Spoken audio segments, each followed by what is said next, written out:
Cândido Mendes. Ah, tá, porque aqui, Bruninho. Só fazer assim. Brinde a Cândido Mendes. Não, peguem a cerveja também. Será que... Bota aí pra... Tá filmando. Tá filmando? Eu apertei o botão errado, gente. Tudo bem. Questão de operação. Vamos lá, então. Fica à vontade, essa aí eu tô botando patrocínio aí. Pode tomar montão, gente. Sério, Nossa, nossa. de Sabrina, sabia? Que isso, tá louco. Então. Falar como é que era Por que o Rio de Começa falando Janeiro de e não o você. Rio Grande do Sul? Ele vai começar falando dele. Eu Dele pra falar um pouco da sua trajetória pessoal. entendi, Bom, meu nome é Alexandre Barreto, eu sou conhecido por Ale Barreto. Eu sou gaúcho e desde da minha infância eu sempre gostei muito de qualquer coisa ligada à organização, né? Então, tipo, eu fui lobinho, escoteiro, na escola, precisa de um líder de turma, tô lá eu. Então, eu sempre gostei desse assunto de organização, assim. Nunca vi isso muito como uma coisa pesada, né? Geralmente você vai falar com o pessoal que é mais criador, assim, criativo, artístico e tal. Então, acho que até um certo preconceito com esse assunto organização, parece que é uma coisa meio autoritária e que vai afetar o processo criativo, quando na verdade é um cisma, eu acho, é uma teimosia, porque se você for olhar o pessoal que dança, todos dançam em cima de um método. Música, tem milhares de métodos de música, quem estuda música clássica, música instrumental e tal. E por aí vai, na literatura você tem método, em todas as artes você tem método, mas quando o método é organizar a produção e tal, aí tem um certo receio aí, né? E eu comecei a trabalhar com isso especificamente na virada de 2002 para 2003, né? Lá no Rio Grande do Sul, que é onde eu morava, meio que ainda sem saber direito o que eu queria com isso. Essa é a realidade, né? Em geral, 10 anos depois de fazer algo, a tendência é alguém chegar e falar: não, eu tinha bem claro qual era o meu objetivo, que eu não sei o quê. Mas eu acho que às vezes é meio fake isso aí. Na verdade, eu de fato eu tinha uma intenção, né? A minha intenção era estar perto da música, né? Eu sempre gostei muito de música, né? E até na adolescência eu toquei um pouquinho, eu morava em Santa Maria, né, no interior do Rio Grande do Sul, então Santa Maria sempre foi uma cidade muito musical, muitos estudantes universitários, por ter uma universidade federal lá, e tem uma faculdade de música em Santa Maria, inclusive. Inclusive, a Faculdade de Música da Universidade Federal de Santa Maria é uma das raras do Brasil que tem graduação em percussão. Então, assim, é um negócio muito interessante. Você às vezes imagina, se falasse que tivesse graduação em percussão em Salvador, passa batido, ninguém dá bola. Mas no Sul, cara, como assim, né? E são coisas que acontecem. E aí, eu queria muito estar perto da música, e a minha maneira de estar perto da música foi começar a me aproximar de pessoas que tocassem lá em Porto Alegre. Mas o interessante dessa história é porque assim, eu comecei essa atividade, esse caminho, essa trajetória, essa etapa, sei lá que nome a gente queira dar, e eu já tinha 28, 29 anos, né? E vocês imaginam, se hoje a juventude, os geeks aí, os caras da internet, geração Z, geração não sei o que lá, estão querendo aos 30 se aposentar, vocês imaginam que naquela época, aos 30, sei lá, em 2003, 2002, era uma coisa assim: o cara já tem que estar estabelecido, ter um norte, saber o foco da sua vida, já começando a ter uma família, sei lá, todas aquelas questões, né? E eu justamente estava mais preocupado era com fazer algo que eu sentisse que o tempo que eu gastava na minha vida era em algo que eu acho que valeria muito a pena, né? Na verdade, eu tive uma pessoa da minha família que quase morreu nesse período, e isso me deu um susto, assim, tipo, se fosse eu, né, eu teria feito com a minha idade o que eu queria fazer. Aí a pergunta me derrubou, né, porque a gente tende a achar que não fez nada ainda, depois passando os anos você vê que você fez muita coisa até ali, mas eu queria a gente tem essa coisa de uma ideologia para viver, um mega objetivo, não sei o que, uns brincam com a história de plantar uma árvore, fazer um filho, escrever um livro e tal, e aí eu queria isso, e aí acabou que eu comecei a trabalhar em Porto Alegre, né, com a parte de produção, na coisa mais difícil que tem, que tu vê a ingenuidade de quem está começando. Uma pessoa me chamou assim: você quer trabalhar? Quer. Então tá, você vai me ajudar a captar recursos para uns projetos. Imagina, se fazer o projeto não é moleza, imagina tu pegar um cara verde pra captar. Mas eu tava tipo o Dom Quixote, assim, ok, vamos pra lá, vamos. O Exército Brancaleone, assim, não tinha ruim, né? E claro que eu tentei captar para um projeto que não rolou, né? Mas aí a produtora na época que trabalhava comigo foi bacana e já me arrumou uns freelancers e outras coisas pra, acho que meio me motivar ali, eu não me desesperar, talvez, que a coisa era bem difícil, né? Mas a pergunta central ali que você tinha falado é por que o Rio de Janeiro no Rio Grande do Sul? No primeiro momento, essa pergunta ela pode ser respondida assim, eu queria entender como é que funcionava essa relação das cidades de São Paulo e da cidade do Rio de Janeiro com o Brasil, né? Porque a gente via claramente, morando em Porto Alegre, assim, quando via um artista que era do Rio e de São Paulo, das cidades do Rio e de São Paulo, não é dos estados, é das cidades, ele já vinha assim com uma coisa meio que, poxa, parece que o cara é mais que a gente que faz as coisas lá, ele vinha com um status diferente do que a gente fazia lá. Isso não é um problema do Rio Grande do Sul, isso acontece no Paraná, Santa Catarina, Distrito Federal, Bahia, Amazonas, Acre, Maranhão, qualquer lugar isso rola hoje no Brasil. Aí a gente, claro, por morar lá, tenta encontrar às vezes algumas explicações assim, porque a mídia está no Rio, porque o dinheiro do Brasil está em São Paulo e tal, mas eu queria sair disso, sabe, assim, dessa explicação fácil de já entendi o mundo em 5 parágrafos, assim, queria entender um pouco mais. E aí eu tava a fim de estudar, inclusive tentei primeiro ir para São Paulo. Iria provavelmente tentar fazer um mestrado na USP ou na Unicamp, assim, né? Mas daí acabou que por um acidente do destino eu vim parar no Rio. Por quê? Eu mandei um e-mail numa sexta-feira de fevereiro, após o carnaval de 2008, para uma lista de Yahoo Groups, aqueles mailing que tá todo mundo e mais um pouco no Brasil ali. Botei, olha, tô a fim de morar no Rio, São Paulo, acho que eu botei até Belo Horizonte, alguma coisa assim, parte da região sudeste. E sou formado em administração e sou um produtor cultural independente. Não enchi muito o saco, só não ergui muita bandeira, só falei isso e mandei. Esse e-mail caiu na caixa de entrada de uma diretora do Grupo Nós do Morro aqui no Rio, na semana que a pessoa que trabalhava com administração e produção cultural lá falou: tô indo morar em São Paulo, que a minha família tá lá, não sei o que e tal, vocês têm que ver outra pessoa. Aquele e-mail caiu naquela semana ali. Aí ela me pediu o currículo, foi muito rápido assim, na sexta-feira, domingo eu tinha encaminhado o currículo. Não, sexta eu mandei, sábado ela me pediu o currículo, domingo essa diretora me ligou para Porto Alegre e falou: pode falar um pouco? Posso. Meio que fez uma pré-entrevista para entender porque que eu queria vir para cá. Eu falei: quero estudar, aprender, abrir, sair um pouco dessa coisa de estar em Porto Alegre. Mas eu não tinha uma coisa que é muito comum lá e também em outros estados. O cara morar na cidade e viver com aquela neurose de Porto Alegre é uma província, Porto Alegre as coisas não acontecem, o cara meio que demoniza o lugar onde vive. Eu não achava isso, eu só achava que havia sim pouca gente com informação importante sobre como funcionava essa coisa toda, né? Do mercado de cultura, arte, entretenimento, comunicação, esse setor criativo, economia criativa, os nomes todos que se dar para isso, né? Eventos e tal. Então eu queria entender, eu queria pular essa barreira, porque eu sabia, bom, quem tá aí, tá batalhando há 10, 15, 20 anos, não vai fazer assim: o Ale está chegando, que bom, vamos criar um aprendiz novo.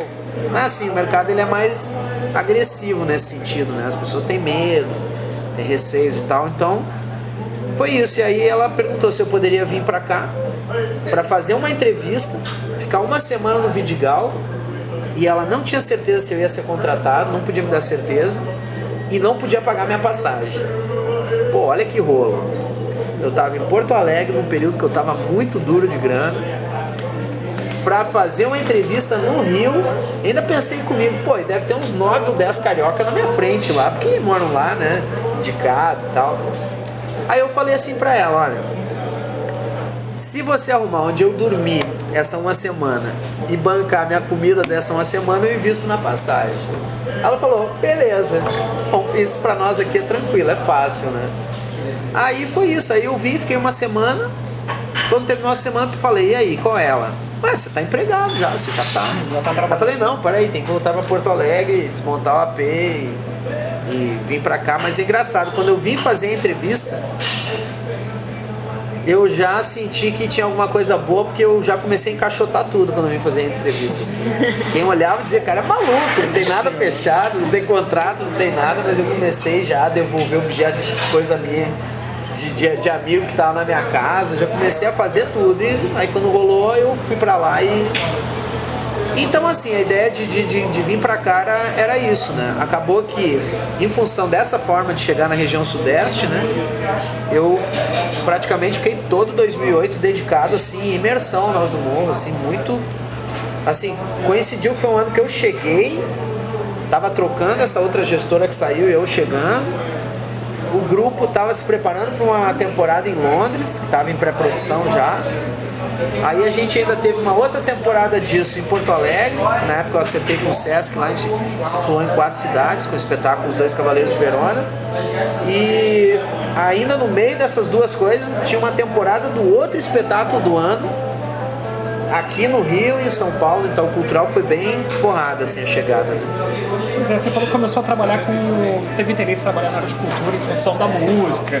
Atualmente, qual o produto que você trabalha lá no Nós do Morro? É mais voltado para música, para teatro, para dança? Como que funciona? Não, atualmente assim, meu trabalho hoje ele é dividido em algumas frentes, né?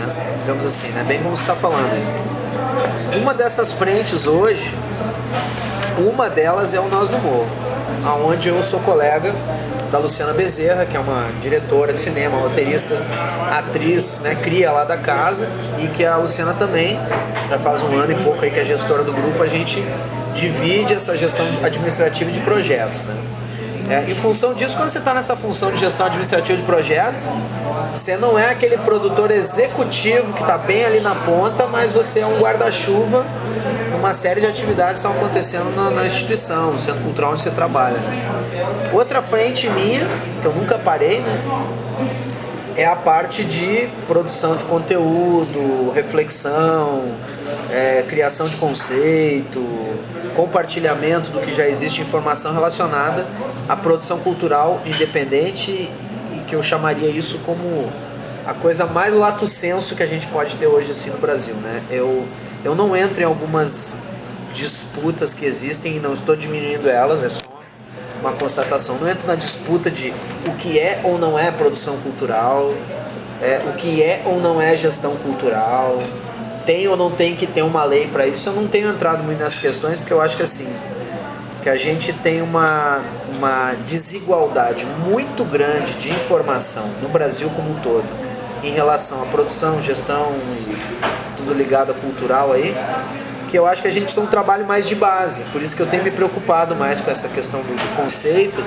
e apoiar. Se alguém me disser, a gente quer abrir uma universidade de produção cultural em São João do Meriti, eu apoio. Se alguém quer criar um curso, não sei quem, em Saquarema, e por aí vai, em qualquer cidade do Brasil, porque a gente tem hoje o quê? Talvez uns 10 cursos de graduação no Brasil. Um Brasil que tem 5.500 e lá vai pedrada municípios, né? O que é 10 cursos de graduação? Não é nada. Não é nada por um lado, né? Mas claro que é significativo, né? Fazendo um parênteses, eu estava em Salvador na sua oficina de projetos, e eu achei incrível que o pessoal do Nordeste, você ficou praticamente dando uma consultoria ali para o pessoal do Nordeste, que realmente é uma carência, uma muito desigualdade enorme. Muito grande, né? E aqui a cidade do Rio de Janeiro, em especial, né? Ela tem um fator muito interessante, assim, talvez até mais que diferencia ela bastante em relação a essas questões que a gente está falando da cidade de São Paulo, né? São Paulo, claro, é uma mega metrópole, eles também têm um trabalho todo ligado a essa questão do tráfico da informação, do conhecimento, mas o Rio de Janeiro possui curso de Nilópolis, o curso da Cândido Mendes, o curso da UF, as pós-graduações desses cursos todos, e da Estácio, e o Senac, o Sesc, sei lá, Senac, Sesc, com curso de gestão cultural à distância. Então, tem uma oferta muito grande nesse entorno desse território ligado a isso, perto de qualquer outra cidade do Brasil, né? Pois é, você disse que trabalha com vários projetos. Como é que funciona? Você tem uma equipe fixa? Como que Como que funciona? Não, eu não tenho uma equipe fixa, eu sou a pessoa pode chamar como freelancer, agente livre, profissional autônomo, eu exército de um homem só, como cada um quiser chamar, porque o que acontece? Você hoje, quando você trabalha numa estrutura de projetos ou serviços que você não tenha uma escala muito grande, é muito delicado você trabalhar seguindo aquele caminho tradicional, tipo, não, vou alugar uma sala para montar um escritório e tal. Eu sinto que inclusive aqui no Rio de Janeiro, inclusive produtores bem mais novos do que eu, assim, não só de idade, mas de carreira, de tudo, né? Eles ainda têm essa coisa do escritório de produção. E esse escritório de produção, na verdade, cara, ele só se justifica conforme o volume de serviço e também assim, não só o volume de serviço, você, às vezes pode pegar um trabalho de 100 mil reais, assim, vamos fazer um exagero assim, mas você não recebe 100 mil reais e começa a trabalhar, você recebe aquilo parcelado e tal, então assim, você tem que ter cuidado, assim, porque hoje, apesar de ter a maior oferta de ensino no Brasil, talvez seja uma das cidades mais caras do Brasil, Rio de Janeiro. Então, você talvez deslocar o escritório de produção que você quer fazer para Baixada, para Niterói, para não sei o que, seja até mais jogo do que ter essa sede no Rio de Janeiro, né? Pois é, mas dentro dos projetos, você acha que você exerce uma função de liderança no projeto? Como que... ou mais como... Depende do projeto. Vamos dizer assim, nos projetos que eu considero que são meio que uma linha mestra assim, no meu trabalho, ligado ao blog, as palestras, workshops, eu exerço a liderança, né? Quer dizer, eu ajudo a organizar os cursos, né? Às vezes eu sou convidado para dar palestra, mas às vezes eu brinco, né? Eu me convido para dar palestra, né? Eu vou lá e organizo como sair o workshop, como sair as coisas, porque não adianta você ficar só esperando o convite, né? Ninguém vai acordar de manhã, ai, que vontade de fazer um workshop de produção cultural, ninguém faz isso, né? Você tem que também dizer que a coisa existe, que o mundo está aí. Pois é, como você conciliar esses horários? Você considera que esse horário flexível em função do volume de trabalho? O meu horário, ele é flexível por um lado e por outro não é. Por exemplo, lá no Nós do Morro, eu tenho uma relativa flexibilidade, né? Até porque as pessoas já me conhecem lá, sabe que meu trabalho é sério e tal, que você não vai brincar de usar o tempo a bel prazer, né?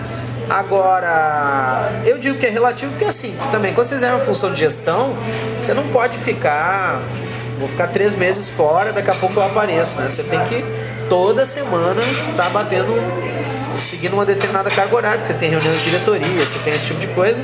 Agora, essa coisa do horário flexível, eu queria deixar um recado, principalmente aqui, para quem habita mesmo o Rio de Janeiro, assim. A cidade do Rio de Janeiro, ela tem uma coisa assim meio, já é para ontem, demorou e tal, que é uma tensão o tempo todo e às vezes assim é muito mais barulho do que é aquilo. O cara te dá um prazo, diz que está estourado, você descobre depois que ainda tinha 60 dias de prazo. Então esse blefe do é para onde, tal, tem que cuidar, porque assim, é em função disso que muitas vezes as coisas não acontecem. Eu acho que vale a pena quem trabalha na liderança dos projetos, das atividades, se preparar e preparar parceiros para que, olha, quando a gente falar um prazo, gente, leva a sério, é aquele prazo mesmo, para não trabalhar com excesso de prazo e nem sem prazo, né? Tem um pouco mais de equilíbrio nisso, né? Pois é, como você trabalha hoje com relação a recursos? Você trabalha via patrocínio, lei de incentivo, ou em algum fomento direto? Como que funciona? Eu trabalho com coisas que às vezes é o chamado dinheiro bom e às vezes é o patrocínio. Quando é que é o dinheiro bom? Por exemplo, se eu vou dar uma aula em determinado lugar e um instituto me contrata, os caras me pagam direto, eu não tenho que formatar um projeto para ir lá dar uma aula. E quando você trabalha com instituições, né, com as ONGs e tal, o meu dinheiro é direto, mas provavelmente a ONG encaminhou algo para um edital, para algum tipo de convênio e obteve esse recurso. Pois é, com relação a projetos, ainda diferente, você na área de música, na parte teatral, você realizaria algum projeto utilizando recurso próprio? Você acha eu fiz isso a vida inteira, né? Foi bom você perguntar, porque assim, eu gosto sempre de deixar claro algumas coisas que são importantes assim, nesse processo. Existe muito blefe, né? Muita simulação em relação a mostrar que o cara é bem sucedido, então ele fez isso ou ele faz aquilo, tal assim. Eu nunca vendi a minha imagem como um produtor milionário, que eu tô no Rio de Janeiro com os bolsos cheios de moeda de ouro. Eu não sou do funk da ostentação, entendeu? Então assim, mas o fato de eu não ser um cara que não me preocupo talvez, ou nesse momento, não sei lá, não me preocupo com essa questão tanto, não quer dizer que o meu trabalho é menor. No Brasil existe uma coisa meio errada, assim, de achar que se um cara tem dinheiro, ele é um profissional melhor que o cara que não tem, porque isso eu acho que o cara pode se comparar. De repente um determinado cara, ele tem uma situação financeira ou material melhor que outro, talvez ele tenha sabido lidar melhor com essa coisa empresarial, empreendedora, ou usar a herança que ele ganhou, enfim, mas assim, não é o fator que diferencia. Para mim, o que diferencia um profissional é a constância com que ele refaz e recomeça os seus ciclos de trabalho, né? Então assim, você vê hoje que do dia pra noite alguém aparece fazendo barulho dizendo que é um produtor. E com o mesmo barulho que chega dizendo que é produtor, cadê o cara daqui a pouco, né? Eu tive agora há pouco em Porto Alegre, depois de quase 10, 11, 12 anos aí nessa atividade, eu encontrei pouca gente que começou comigo, né? Quer dizer, o cara vai e, opa, some. Você já pensou em desistir? Várias vezes. O que te fez continuar? Assim, o que mais te motivou? Várias vezes. Quando é que acontece essa coisa de dizer assim, eu vou parar com tudo, chega? Geralmente quando aperta o financeiro, óbvio, né? Eu acho que até quem tem um emprego hoje aí na Coca-Cola, no Google, na Apple, a hora que alguém ameaçar o cara ser demitido ou disser que vai rebaixar o salário ou não vai pagar hora extra, o cara fica puto e diz assim, vou acabar, vou parar com tudo. Eu, na verdade, o que me incomodava, e eu acho que talvez batia mais isso, assim, era saber que eu tinha capacidade de fazer o trabalho, saber que eu tinha estudo, que eu me empenhava muito e não havia tantas oportunidades disponíveis. Mas esse não havia era em que sentido? Não é do coitadismo, era assim, algumas não havia mesmo, mas outras eu não sabia também me inserir nas oportunidades, né? Então hoje eu já sei um pouco mais como lidar com o que tem da oferta de trabalho hoje ainda. Você tem algum projeto de sucesso que inspire o seu trabalho? Tenho. Sei lá, vamos colocar o seguinte, vou dar um exemplo de 2 ou 3 assim, né, que me chamam a atenção. Um deles, eu trabalhava com um grupo de Porto Alegre que se chamava Bataclan FC. E esse grupo, nós criamos um coletivo na época, na virada de 2005 para 2006, que chamava Coletivo Tarrafa.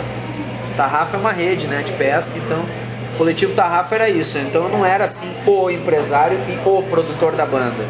Eu era o cara que fazia mais a produção executiva e os trabalhos de gestão de projeto, mas havia um músico, líder da banda e outros instrumentistas que a gente se reunia e fechava as questões. Era um grupo de 8 músicos, mas esses 3 ou 4 desse colegiado do Coletivo Tarrafa planejavam as coisas para a partir daí a gente implementar. Nesse ano eles lançaram o 2º álbum independente deles na época e foi considerado um dos melhores álbuns do Rio Grande do Sul em 2006, né?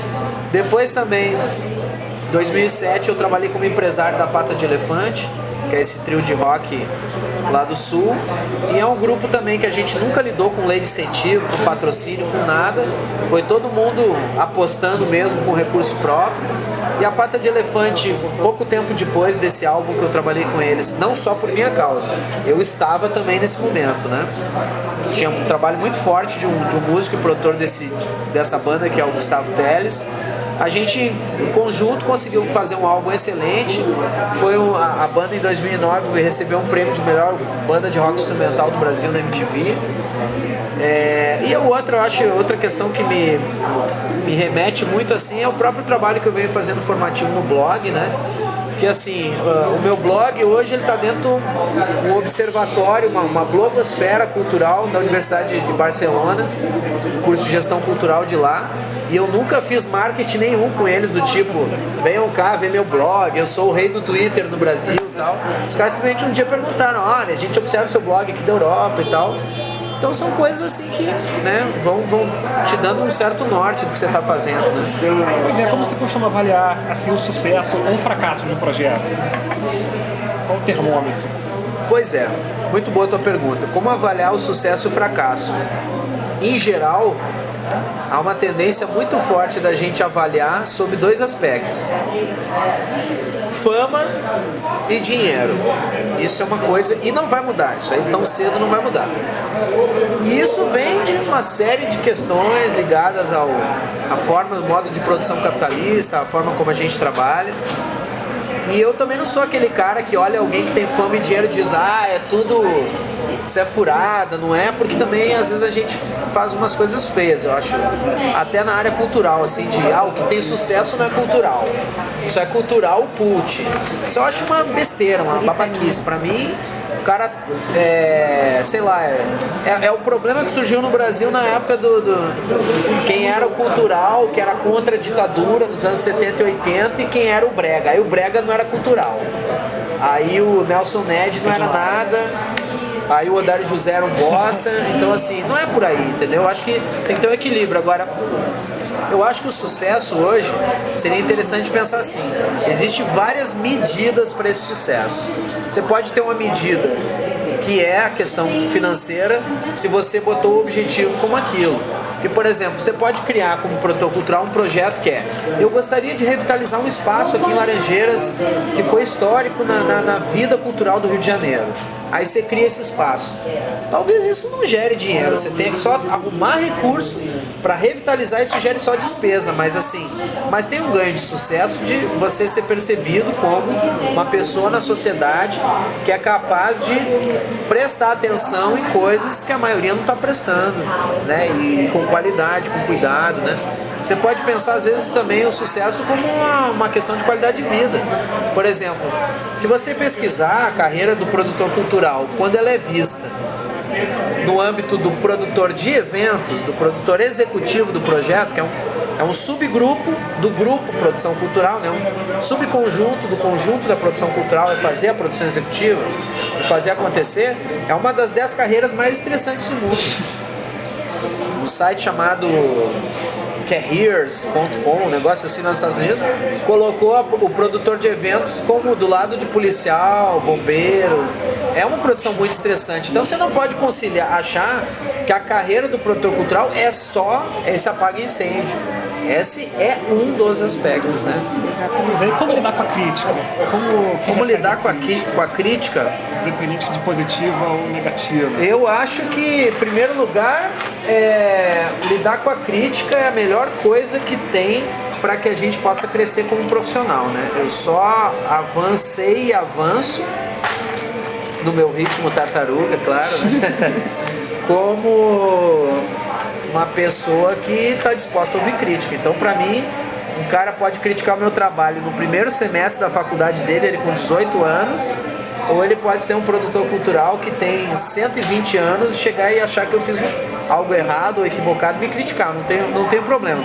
Agora, eu também aprendi a lidar com a crítica sem noção, né? A crítica sem noção é o cara escolher algo só pra bater em você. Tipo, você tá errado, por quê? E não aprofunda. Então, aí eu aprendi a me defender também, né? Mas eu acho que assim, em geral, os produtores deveriam, principalmente os que vêm da academia, seja de que lado da academia, ou direto dos cursos de graduação em produção, ou os correlatos, vêm da comunicação, vêm disso, daquilo, deviam ter mais humildade, né? Porque a crítica, ela, na hora, ela dói muito, né? A gente não precisa nem dizer que bom, adoro crítica, é horrível receber uma crítica, mas pelo menos anotar ela, gravar ela, dizer, deixa eu... Você me deu um soco no estômago, né? A crítica é um soco no estômago. Deixa eu pensar sobre esse soco um pouquinho, depois você vai ver que muitas vezes tem algum fundo de verdade, né? Ok, mas alguma crítica já te fez desistir de algum projeto? Ou não, serviu mesmo de inspiração? A maior parte das críticas que eu recebi como produtor cultural foi de que eu estaria utilizando o meu potencial de pessoa, de ser humano, numa carreira que não ia levar a nada. Essa foi a maior crítica que eu recebi. Recebi essa crítica de amigos muito próximos, amigos assim de fé, brother mesmo.